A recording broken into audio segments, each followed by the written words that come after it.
Hello and welcome to this huge battle in a multiplayer free-for-all Dominions 4 game. This happened between me and six other YouTubers. There were 7 of us in total, and this is, one of the largest battles in that series, and it's happened at a very climatic point. Vanheim, who is on the right, who is my opponent, I am on the left. He has just conquered or captured or claimed the level 3 throne of Splendor, and he has the 10 throne points that he needs to ascend, but he has to hold them until the end of the turn, and this is the cause of this battle that you see before us. I'm going to introduce the forces here a little bit. This is my Olmish army. I've got Pikeneers and shields out in front, just a little bit stronger. Some Guardians in the back. There are bonuses against Sacred Troops, and Mercenaries out in front, just basically to be a little bit of a meat shield, to be a little further forward, to be more inclined to take hits. So I have about 24 Priest Smiths here, and these guys are definitely going to be the heavy lifters in this battle. They've got Legions of Steel, and they're going to cast Iron Blizzard, which should do great. And against here, this is my opponent Vanheim. He's taken a huge advantage of Glamour and Glamour units. So he's got all these Vanheims, and they've just got Glamour, and the Valkyries have Glamour too. And to make things worse, because he's claimed the Throne of Splendor this turn, all of the Sacred Troops, they actually have ore. They'll get some of the blessings, so that's a little bit unfortunate. Otherwise, he's got a huge line of, however you pronounce that word, Einhiri, as well as some Huskars and some crossbowmen as well. And he's got some casters spread out throughout his army as well. So that's the little introduction of the forces. And his profit, this is his, this is his profit. And he's getting devils from his contract here. So I actually don't have, neither of us have our pretenders here. Vanheim's pretender is off capping another throne. So that's the introduction. We're at turn 37 or 38 of this series. So let's watch the battle. So there's just going to be a whole heap of spells being cast first. Storms and thunder strikes, or storm powers rather. That's going to give his forces a little bit of an advantage against Storm is trying to... Wait, is this...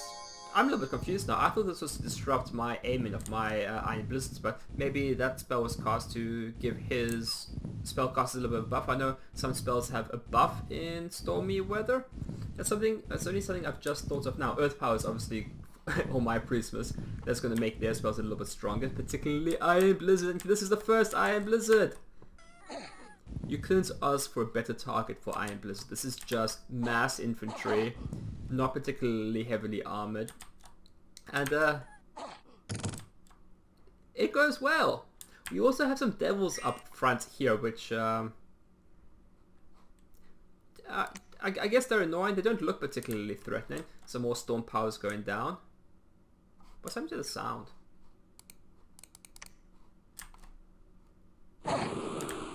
Yeah, that's the Thunder Strike right over there. In the middle of the Mercenaries, so I don't mind that one bit. That's what they're there for. I want all the damage to go down on them. And you can see all my soldiers are under hold still, right? And then attack, but not the Mercenaries. The Mercenaries go straight forward, as Mercenaries do, because they're expendable. The Huskars are just having... They're just failing at life.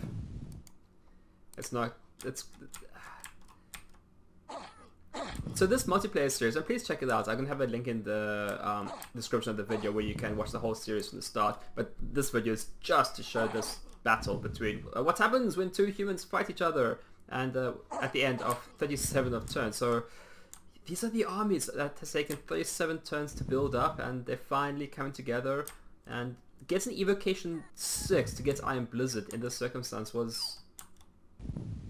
It took a lot of prioritizing, I'll put it that way, just to make sure that I first hire all the Priestsmiths, and then I have to have them sitting idle or researching, so they aren't actually running around killing things. So unfortunately my army had to be stationary for a large part of the campaign to get Iron Blizzard, but It was worth it. I also quite like the way that these Iron Heroes are going berserk.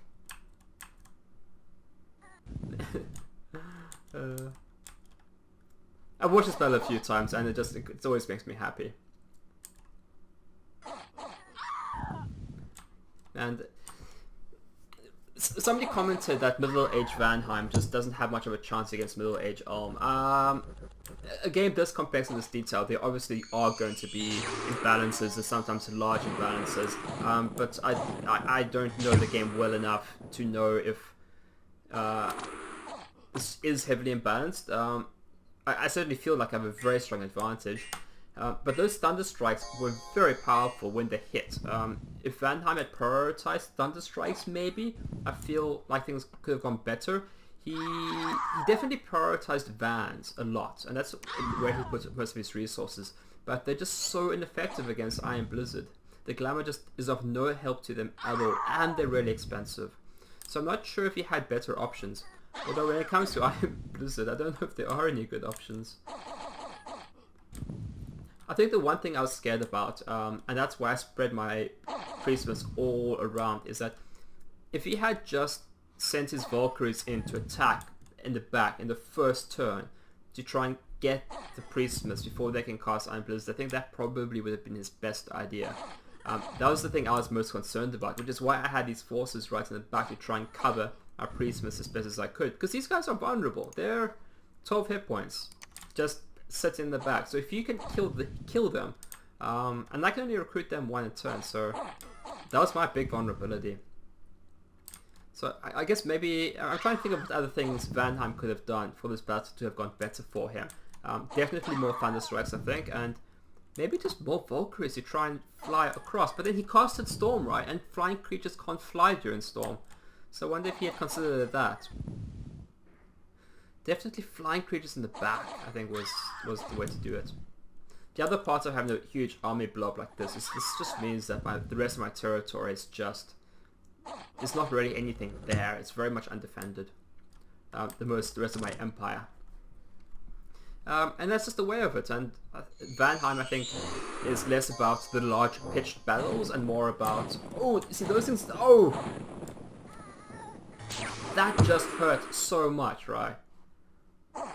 And if he could have just kept that up, if he had just had 5 times, I know that's a lot, but 5 times as many as that, then I think this battle might have gone differently. Because those Thunder Strikes, they did a lot of damage, and you don't need to actually kill the armies, you just have to do enough damage to break them. Tragically, a lot of the damage, a lot of the casualties of Cyber is actually from my own Iron Blizzard when they get into melee range over here, so that's a bit unfortunate. But these guys here, they just don't have the protection to be able to handle Iron Blizzard. I don't quite know how effective Iron Blizzard is against the shields. I imagine shields do help a little bit. But yeah, I think because I had such a long, strong force of soldiers in the front, I think the only real way to beat the army I have is to somehow fly things in the back to kill the Priestmas, or to kill them with magic somehow. I think those are the 2 key options.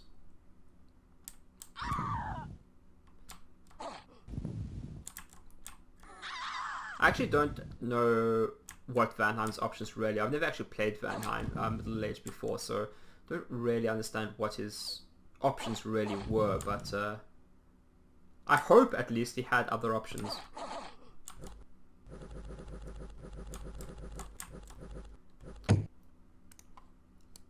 When the Vans actually get into close combat, my soldiers actually do very little damage to them. They just struggle, and part of the reason is that I only actually killed these guys with Iron Blizzard. I don't handle fighting them at all well in melee, even without the glamour.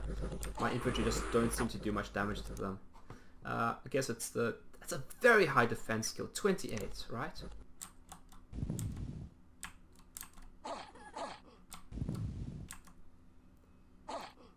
I don't know if defense skill helps against Iron Blizzard.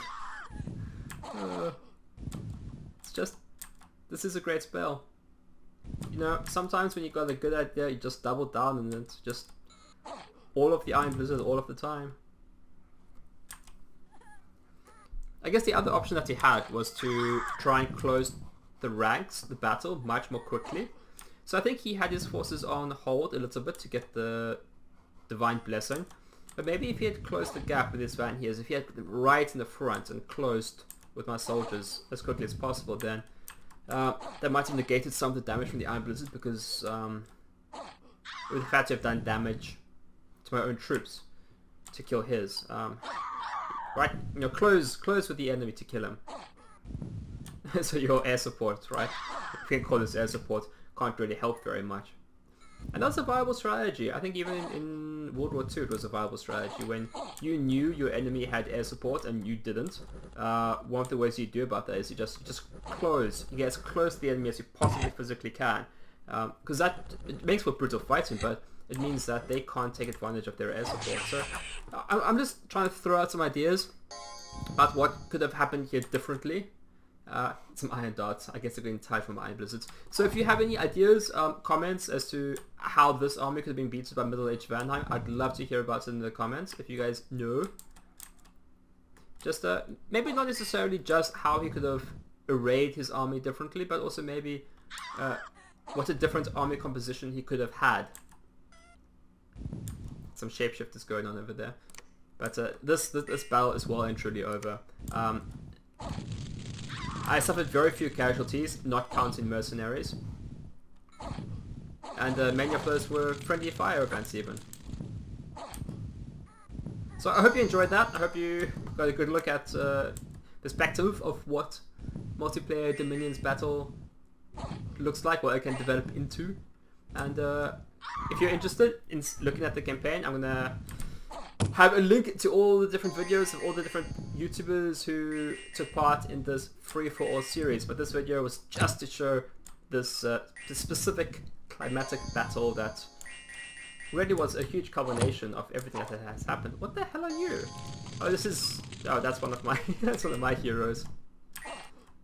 Oh yeah, that's that. Thank you for joining me, and I hope to hear about what your thoughts were in the comments. Okay, thanks. Bye.